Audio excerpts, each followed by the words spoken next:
শুক্রবার বিকেল ৫টা ৩০ মিনিট ঝালকাঠির বাসুন্ডা নদীতে ভেসে উঠল এক রহস্যময় মৃতদেহ। স্থানীয়রা নিশ্চিত হন এটি সবার পরিচিত মুখ টাইগার হারুন। সাথে সাথে সবার মধ্যে একটাই প্রশ্ন উঠেছে, এটি দুর্ঘটনা, আত্মহত্যা নাকি হত্যা? দর্শক শুভেচ্ছা সবাইকে।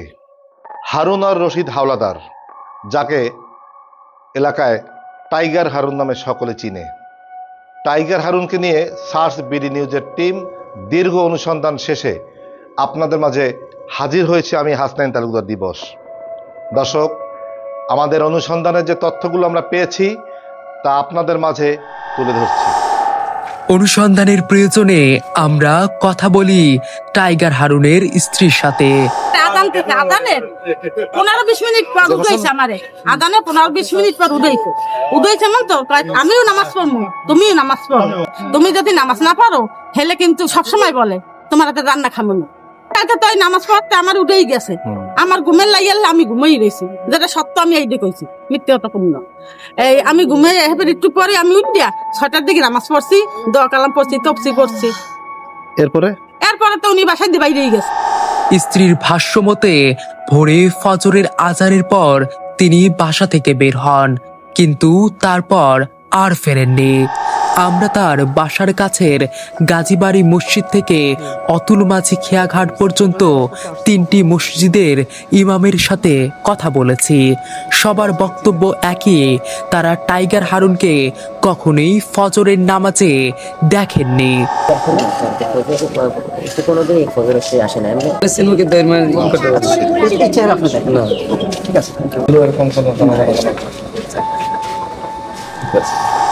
তাহলে সেদিন ভোরে তিনি বাসা থেকে বের হয়েছিলেন কেন, এবং কেনই বা 3টি মসজিদ পাশ কাটিয়ে নদীর পাড়ে যাবার প্রয়োজন হলো, নাকি নদীর পাড়ে পৌঁছানোর আগে মারা গিয়েছিল? সার্চ বিডির অনুসন্ধানে উঠে আসে আরো কিছু তথ্য। তার সর্বশেষ অবস্থান চিহ্নিত করার জন্য আমরা পৌঁছাই তার কর্মস্থল লবণ মিলে। লবণ শ্রমিকদের 11 নম্বর গ্রুপ লিডার ছিলেন টাইগার হারুন।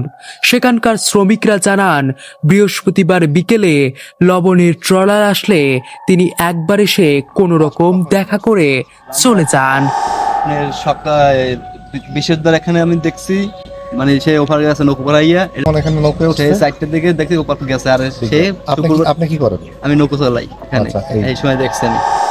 এরপর সার্চ বিডি অনুসন্ধানের স্বার্থে হাজির হয় গাবখান ব্রিজের ঢালে তার আরেক কর্মস্থলে। সেখানে এক দোকানদার জানান, রাত 10টার পর তিনি তার দোকান থেকে পেঁয়াজু খেয়ে অটোতে করে বাসার দিকে রওনা দেন, এবং তিনি বাসায় পৌঁছেছিলেন কিনা কনফার্ম করার জন্য কথা বলি তার বাড়িওয়ালার সাথে। বাড়িওয়ালাও নিশ্চিত করেন রাত 11:30 পর্যন্ত টাইগার হারুনের কণ্ঠ শোনা গেছে তার ঘর থেকে। তাহলে রাতে তার সর্বশেষ অবস্থান বাসাতেই প্রমাণিত হলো। তবে কিভাবে তিনি জীবিত অথবা মৃত নদীতে পৌঁছালেন? এর উত্তর পেতে আরো কিছু বিষয় স্পষ্ট হওয়া দরকার। তার স্ত্রীর কথা যদি সত্যি ধরি, তিনি আমাদেরকে জানিয়েছেন তার স্বামী ফজরের নামাজের সময় বাসা থেকে বের হয়েছেন, তার মানে সকাল 5টা থেকে 6টা, আর লাশ ভেসে ওঠে বিকেল 5টা থেকে 6টার মধ্যে, অর্থাৎ নিখোঁজ হওয়ার প্রায় 12 ঘন্টার মাথায়। কিন্তু বিশেষজ্ঞদের মতে সাধারণত পানিতে ডোবা ব্যক্তির লাশ 24 ঘন্টা থেকে 4 দিন পর ভেসে ওঠে। তবে যদি উপরে বসে হত্যা করে পানিতে ফেলা হয়, তবে 7 থেকে 12 ঘন্টার মধ্যে লাশ ভেসে উঠতে পারে। এটা অস্বাভাবিক না। ডুবুরি বলেন, যদি উপরে বসে হত্যা করে পানিতে ফেলা হয় তবে 7 থেকে 12 ঘন্টার মধ্যে লাশ ভেসে উঠতে পারে। ডাক্তার সানি বলেন, হ্যাঁ, এই তত্ত্ব চিকিৎসা বিজ্ঞানের দিক থেকেও সত্য। কোনো ব্যক্তি যদি পানিতে ডুবে মারা যায়, তার ফুসফুসে পর্যাপ্ত পরিমাণে পানি প্রবেশ করে এবং ফুসফুসকে বায়ুশূন্য করে তোলে, যার ফলে লাশ অতিরিক্ত ভারী হয়ে যায়, যেটা পানির ধরন, স্থান এবং মৃত ব্যক্তির শরীরের কন্ডিশন বুঝে 24 ঘন্টা থেকে 5 দিন পর্যন্ত পানিতে ডুবে থাকতে পারে। তবে যদি স্থলে বসে মৃত ব্যক্তির লাশ পানিতে ফেলা হয়, তখন তার ফুসফুসে পর্যাপ্ত পানি প্রবেশ করতে পারে না, যার ফলে ফুসফুসে বায়ু থাকায় এবং মৃতদেহের পচন প্রক্রিয়ার উপর নির্ভর করে এটি কিছু কিছু সময় ডুবে না এবং ডুবলেও অতি দ্রুত ভেসে উঠতে পারে। পুরোটাই নির্ভর করছে মৃত ব্যক্তির শরীরের কন্ডিশন এবং পানির তাপমাত্রার উপর নির্ভর করে। সাধারণত পানিতে ডুবে মারা যাওয়ার ক্ষেত্রে 24 ঘন্টা কমপক্ষে সময় লাগে মৃতদেহটি ভেসে উঠতে। পানিতে পড়ার আগেই কোনো কারণে ওনার মৃত্যু হয়, সেই ক্ষেত্রে মৃতদেহের পচন প্রক্রিয়াটা বেশ আগেই শুরু হয়ে যায় এবং সেক্ষেত্রে বেশ খানিকটা আগে, এমন 24 ঘন্টার আগে ভেসে ওঠাটা কোনো অস্বাভাবিক ব্যাপার নয়। সুরাতহালে তার শরীরে কোনো আঘাত পাওয়া যায়নি। লাশ উদ্ধারের সময় তার গায়ে ছিল একটি কালো গেঞ্জি, যা গলার কাছে পেঁচানো ছিল। এতে শ্বাসরোধের আলামত থাকার সম্ভাবনা উড়িয়ে দেওয়া যায় না। তার মানে এটা কি সত্যি হত্যা? পোস্টমর্টেম রিপোর্ট আসলেই নিশ্চিত হওয়া যাবে। তদন্তের স্বার্থে ধরে নিলাম এটি হত্যা। তাহলে কোথায় অথবা কিভাবে সংঘটিত হতে পারে এই হত্যাকাণ্ড? টাইগার হারুনের বাসা থেকে অতুল মাঝির খেয়াঘাট পর্যন্ত দূরত্ব আনুমানিক 0.44 কিলোমিটার।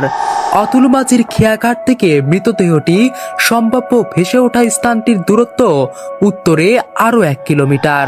যদি অতুল মাঝির খেয়াঘাটের আশপাশ থেকে মৃতদেহটি ফেলা হয়, স্রোতের কন্ডিশনের উপর নির্ভর করে আধা মাইল তলভাসা দিয়ে যেতে পারে, কিন্তু 1 মাইল অনেকটা দূর।